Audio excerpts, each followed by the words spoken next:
in 2013. Oh, So anything prior to that is in the paper chart. And so if someone's actually reading the digital record, they'll realize there is a paper chart. So you may not have gotten the paper chart. The paper chart is available.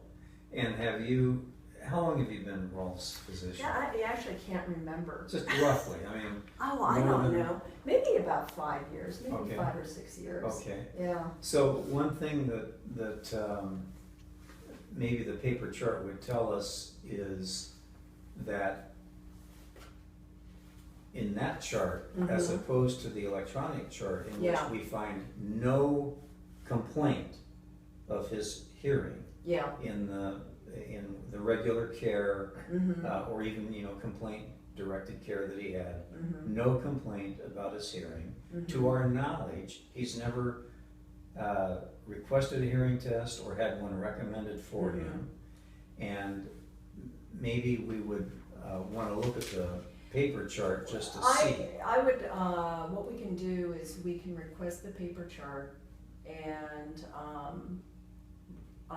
copy that. In fact, I had a feeling that goes back a fair distance. But we can request that and see if there's any complaint. Yeah, on that. we'd like to do that, but even Yeah. if there were, apparently nothing within the 5 years or 4 years leading up to the accident.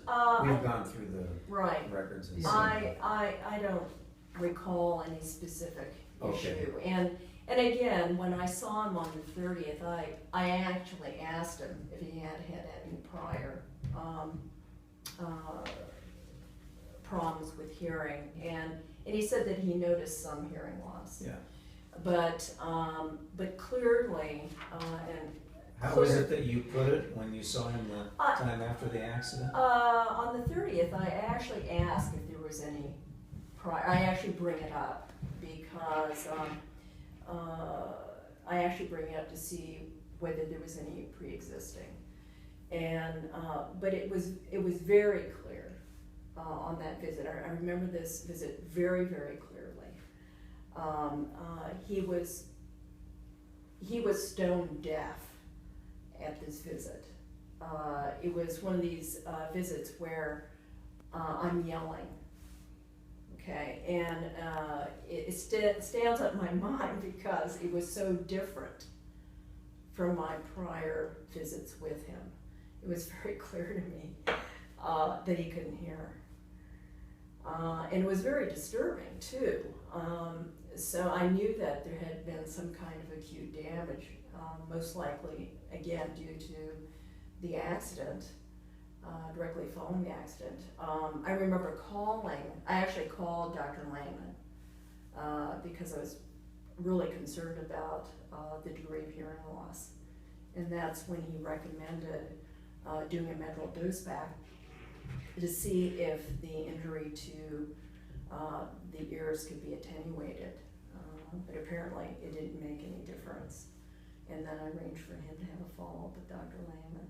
But if there had been some pre-existing decreased hearing, it was nothing compared to what I was seeing on March 30th after the accident. How is the dose pack administered?